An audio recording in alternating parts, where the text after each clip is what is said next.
Cuando quieras arrancamos. Listo, ya voy a compartirles pantalla. Dale.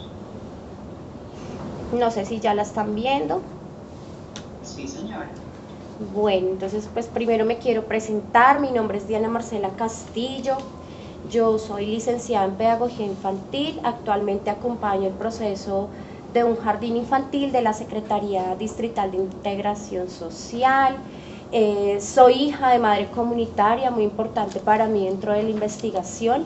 También soy militante feminista de una red de mujeres y hago parte del movimiento por los derechos del pueblo MODEP, desde donde es muy importante para mí asumirme en todo este proceso de investigación.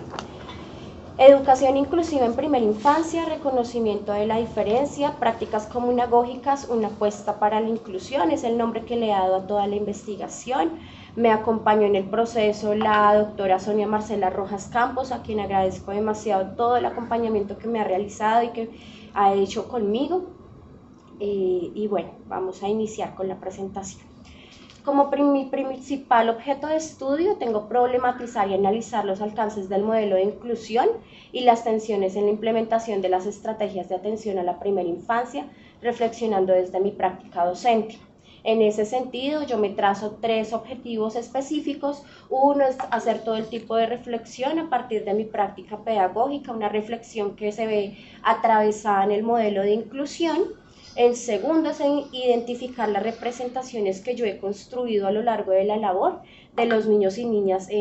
pues, que son atendidos bajo este modelo.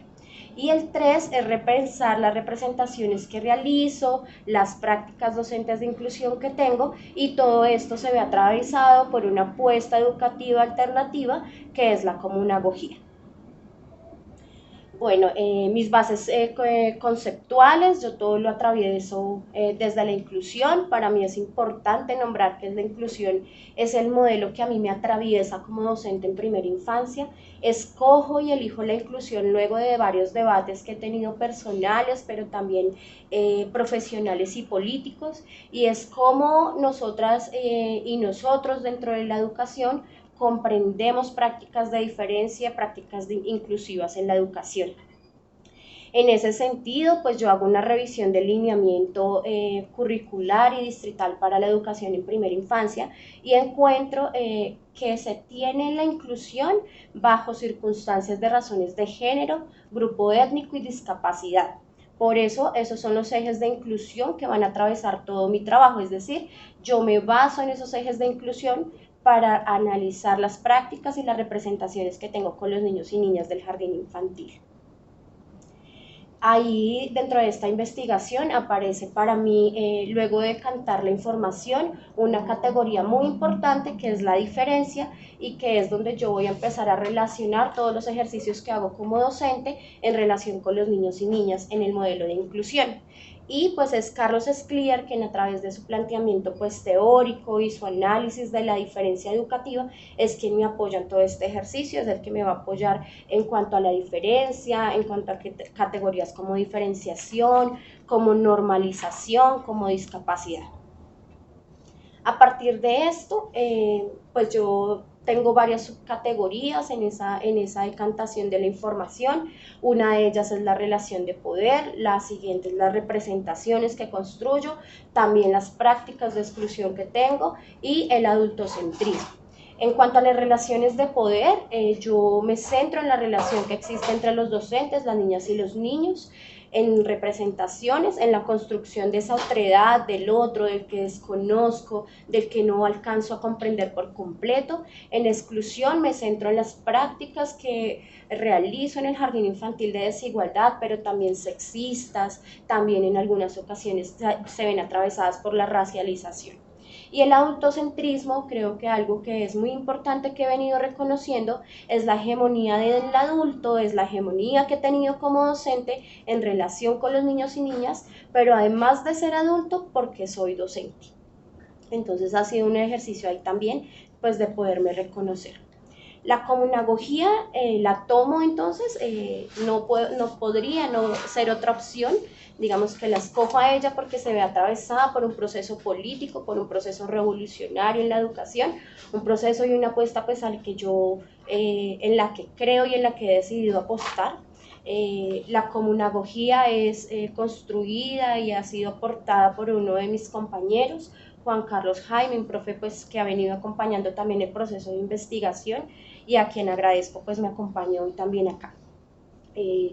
La comunagogía, los procesos educativos están en permanente disputa de subjetividades entre la reproducción de las políticas e ideas dominantes y las apuestas de resistencia y emancipación social, Juan Carlos Jaime. La comunagogía se ve entonces, digamos que es sostenida en una relación que hace el autor de los horcones, que son las bases de madera que sostienen las casas, y en esa relación que hace, pues estas son las bases que sostienen la comunagogía. Encontramos que son 6 horcones. La primera es la soberanía epistémica, la segunda es las decisiones y saberes compartidos, el tercero es el fortalecimiento de la identidad comunitaria, el cuarto es la emancipación de género, quinto dinamizador de vínculos comunitarios y el sexto es la construcción territorial. Encuentro yo pues que principalmente en mi investigación hablo de 3 horcones, o son los 3 horcones que más me han atravesado, y es la soberanía epistémica, las decisiones y saberes compartidos y por supuesto la emancipación de género.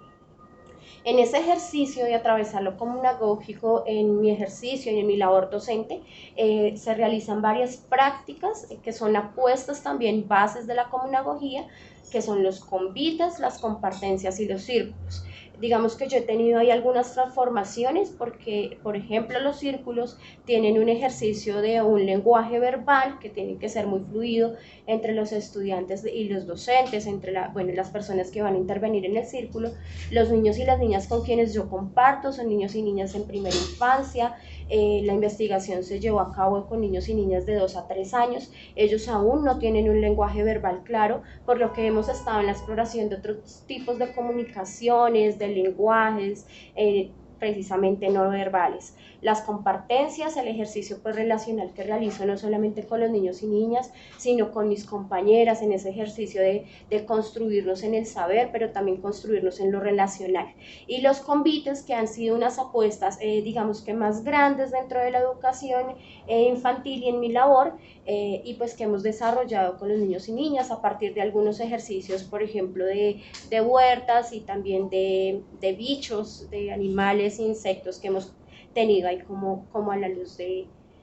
los convites, y pues que se ha desarrollado como una manera conjunta en la que se relacionan las familias, pero también pues toda la comunidad educativa y por supuesto los niños y niñas. Una pregunta que siempre me tracé durante la investigación es por qué una profe de primera infancia, de jardín infantil, necesitaría de los estudios culturales y por supuesto también de la comunagogía.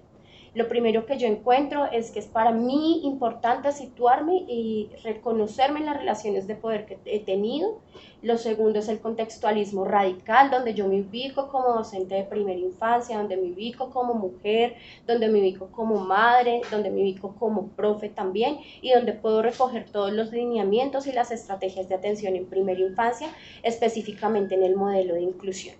Y la tercera es el carácter político que da los estudios culturales y que yo recojo dentro de la educación. Para mí lo más político que existe es la educación, es desde ahí desde donde podemos lograr una transformación para la sociedad, y pues eso lo tejo con la comunagogía, que es una apuesta pues también de cambio y transformación social. Ese es el carácter político en el que yo encuentro en esos 3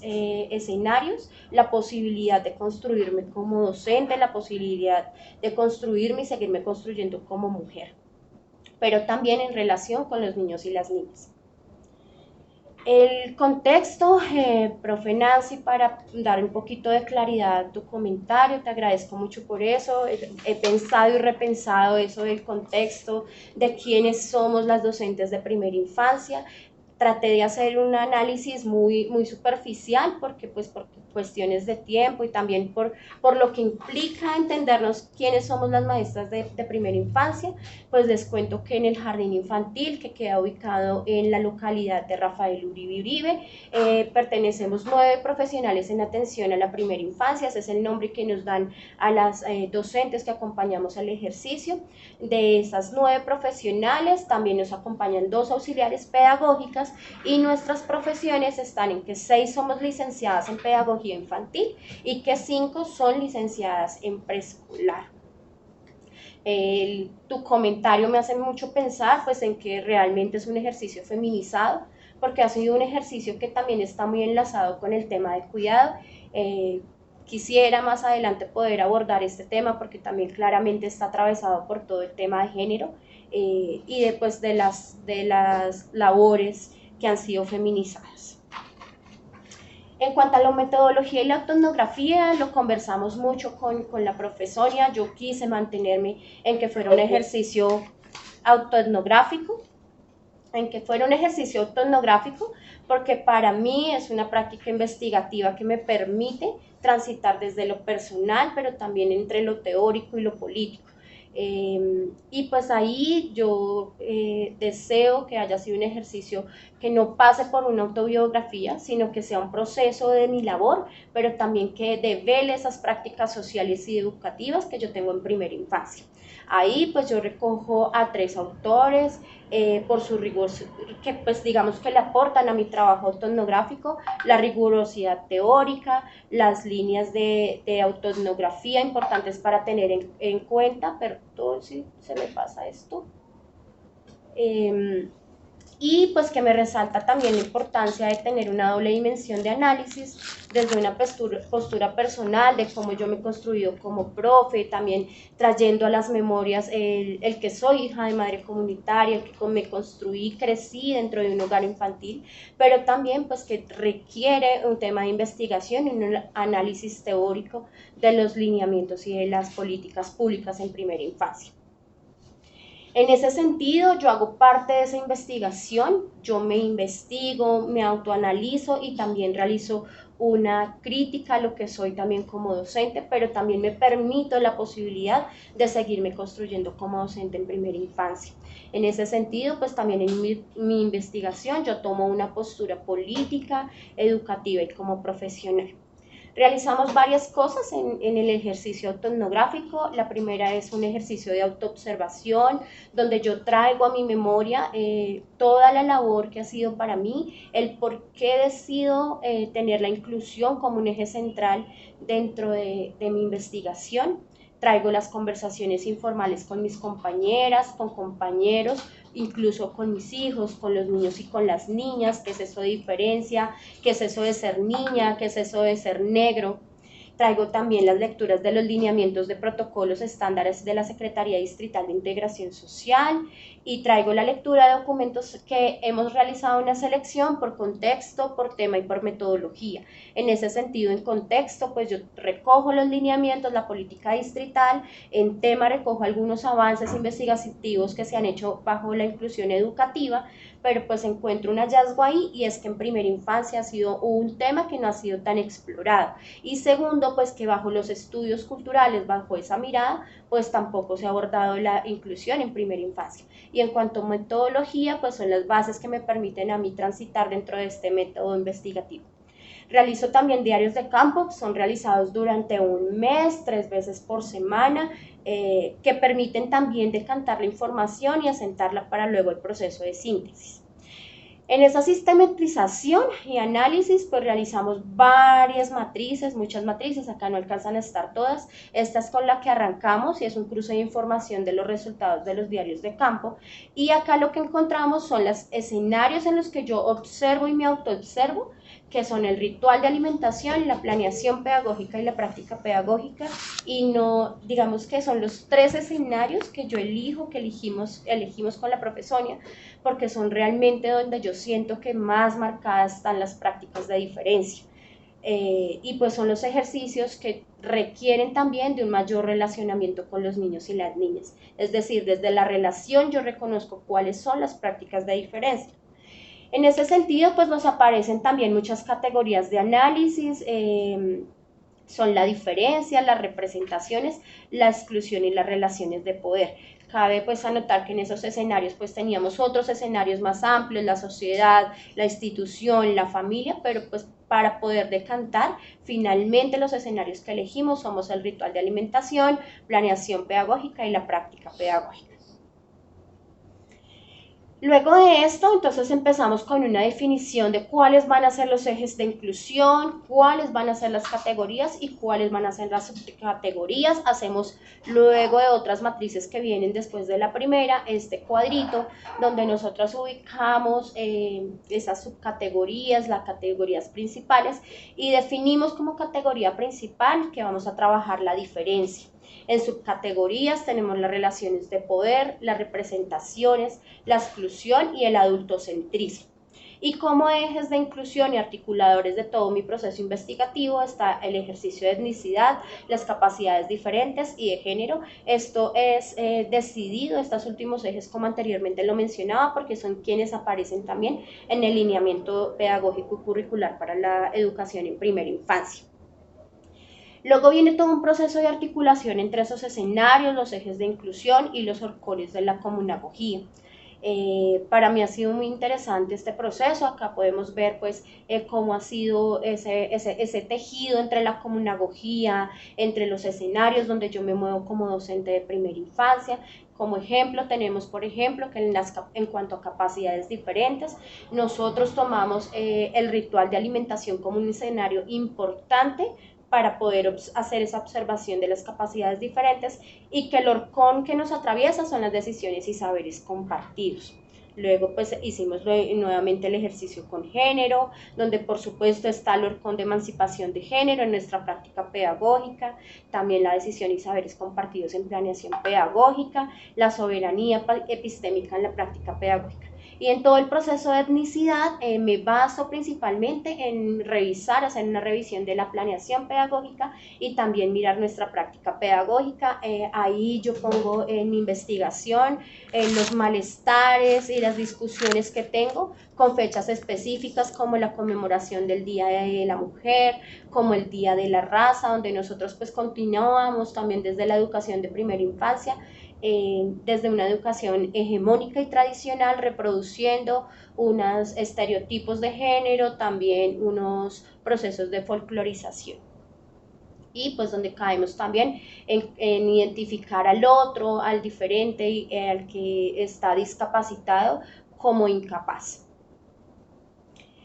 En ese sentido, pues se realiza la construcción de 3 apartados. El primero es la diferencia y una carga para la inclusión. En la diferencia y una carga para la inclusión hablamos de una niña en especial a quien le cambiamos el nombre, la nombramos Luisa, y es una niña autista que ingresa al servicio del jardín infantil. Ahí yo reviso las prácticas en la alimentación y las prácticas en la planeación pedagógica con los ajustes razonables.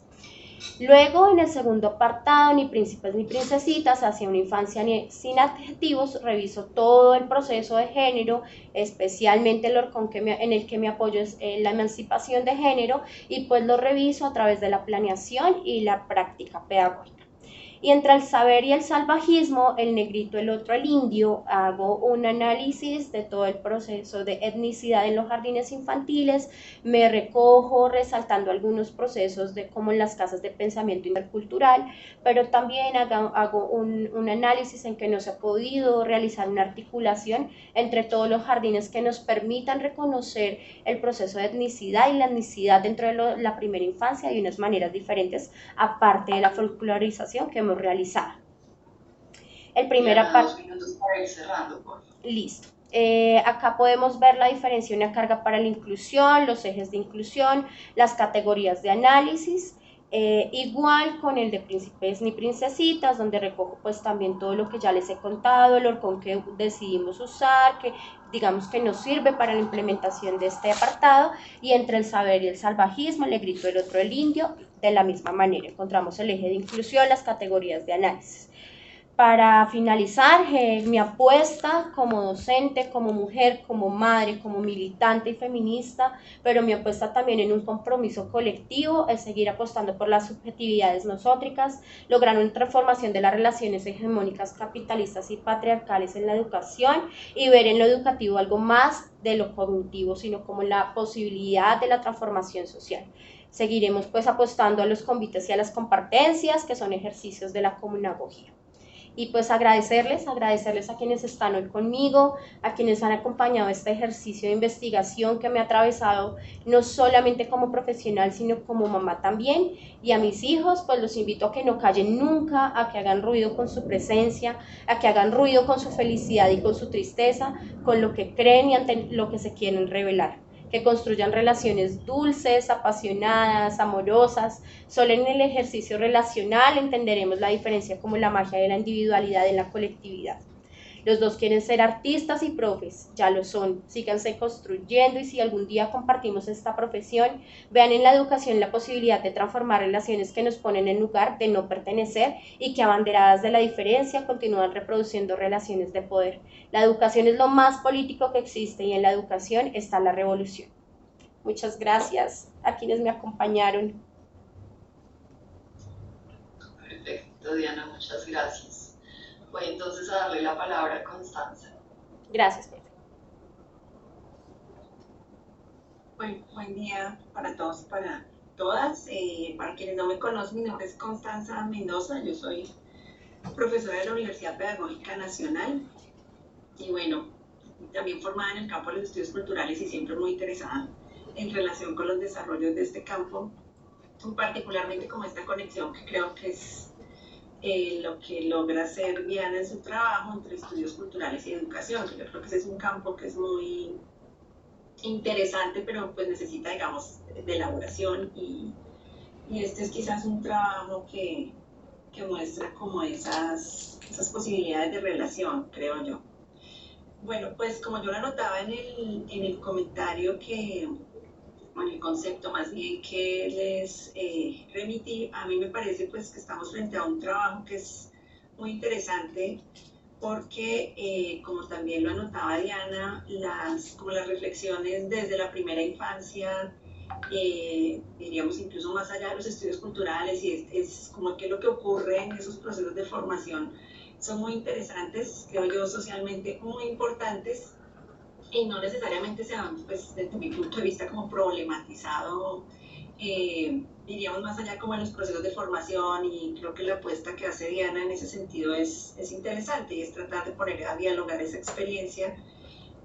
como tú lo refieres en el texto, pues con estos, digamos, reflexiones provenientes de los estudios culturales asociadas a las relaciones de saber, poder y juego, todas estas prácticas que tú refieres también en el texto relacionadas con procesos de discriminación, bueno, de repetición en contextos escolares asociadas a esta idea del Día de la Raza, que ya de por sí la denominación es muy complicada, pero pues llama mucho la atención que se siga como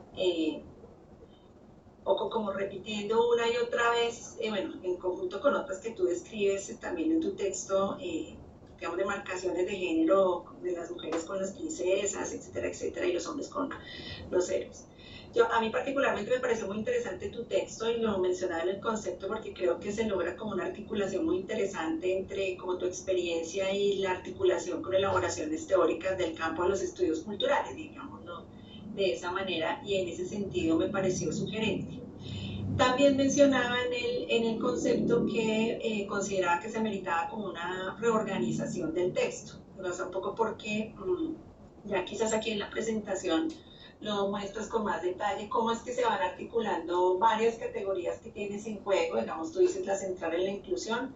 y pues digamos, entiendo en el esquema también así la comunagogía, digamos, es como un asunto que es muy importante, pero en el medio están las preguntas por la representación,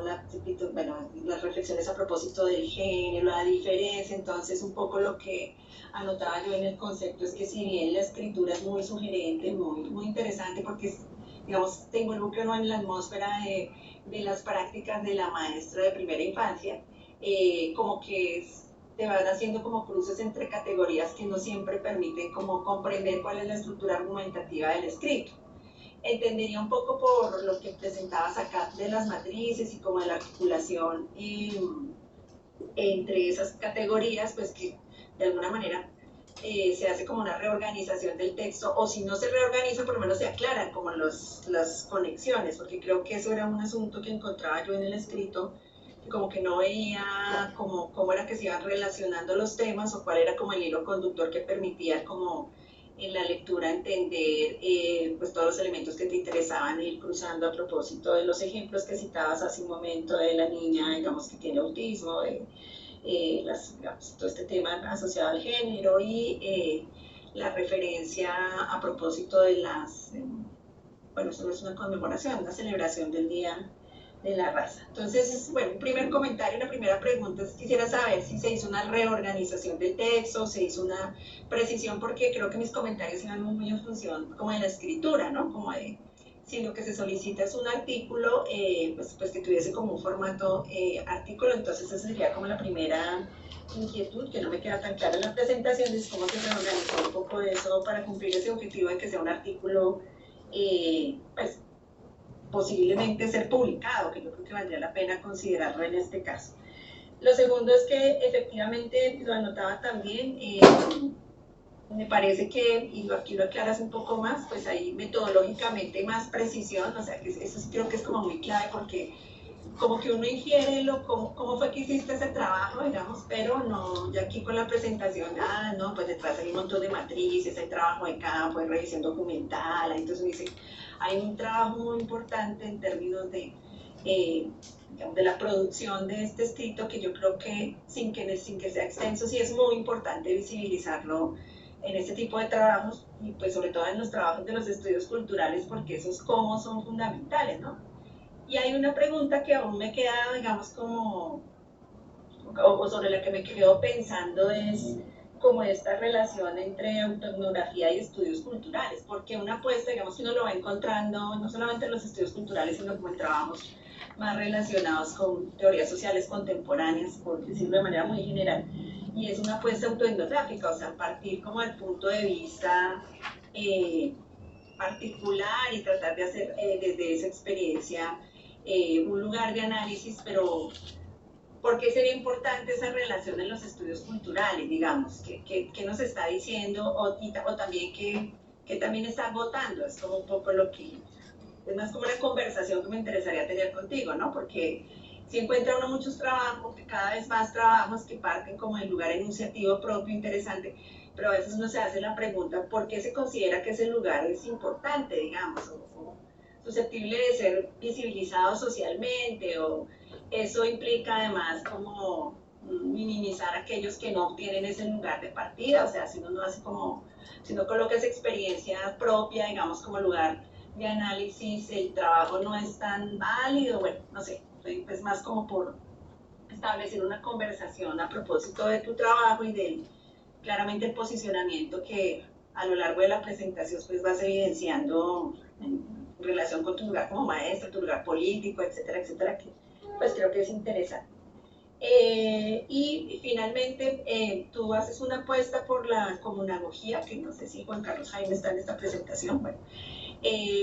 pero pues quisiera saber, pues, cómo es que llegas a la comunagogía y cómo es que haces esa articulación de inclusión comunagogía estudios culturales, ¿no? Porque me parece que efectivamente puede haber un asunto interesante, pero ¿por qué esa apuesta en otra? Y en relación como, digamos, los debates sobre la inclusión pues también son variados, ¿no? Hay distintas maneras de entenderlo, entonces, ¿cómo estableciste esa articulación para poder pensar pues digamos, estas prácticas y todo, digamos, lo que ocurre en estos contextos de primera infancia, que pues que son muy interesantes y que creo que valdría la pena como continuar explorando como lo mencionas tú? Y finalmente, sí, yo la verdad leía tu texto y me podía pensar en las maestras de primera infancia. O sea, es decir, me parece que pues eso que tú anotas así como un desafío de análisis, me parece que es muy importante, porque no solamente por la feminización, digamos que es digamos en la escala educativa es altamente feminizada, o sea, es decir, es la base, digamos, fundamental de la formación y es altamente feminizada, que ya habría una pregunta interesante, sino un poco profundizando quiénes son esas maestras de primera infancia, donde describía yo en el concepto o debieren ser, ¿no? Un poco como ampliar esa caracterización porque efectivamente tú vas mostrando, son distintas, son variadas, hay diferencias generacionales incluso que son interesantes allí, jerarquías marcadas, etcétera, pero me parece que ahí habría como una potencia, digamos, de análisis como interesante, ¿no? Porque buena parte, digámoslo, teniendo en cuenta como la relevancia que tiene la primera infancia en la formación, que muchas veces no es tan atendida y es central, entonces es muy interesante pues como profundizar desde estas perspectivas de análisis en quiénes son las que trabajan y bueno, con ese énfasis marcado en el género, ¿no? Es decir, porque sí, en su mayoría son mujeres, ¿no? Pues hay un montón de discusiones sociales y por qué tienen que ser mujeres, claro, está asociado al cuidado, pero también como la idea del traslado de la maternidad, bueno, un montón de cosas, digamos, que son muy interesantes. Allí es muy raro encontrar un maestro de primera infancia. Los hay, pero son pocos, entonces, porque ahí también uno podría ir pensando en la necesidad, digamos, de prestarle atención a una política más, digámoslo, con presencia masculina, digamos, no solamente mujeres, sino que es clave porque se van haciendo este tipo de análisis, entonces puede resultar como fundamental pues que también eso ocurra, ¿no? Que haya diferencia generacional, diferencia de género, bueno, etcétera, etcétera, que yo creo que puede ser interesante. Bueno, comentar hasta allí en relación con tu trabajo y pues reiterar que me pareció muy interesante leerlo, pese a que a veces me perdía en la lectura, pero me pareció muy sugerente como los ejemplos que utilizaste, como los diálogos que se evidencian allí con las otras profesoras. Destaco como que eso es como muy valiente también, ¿no? Decir tú en algún momento, uy, yo no sabía si decirles o no, o yo no dije nada y después me arrepentí de no haberlo dicho, o sea, como toda esa vicisitud que tiene la práctica pedagógica, que es muy interesante, eso me pareció muy sugerente encontrarlo en un texto, que regularmente no, o sea, como esas, digamos, como reconocer esa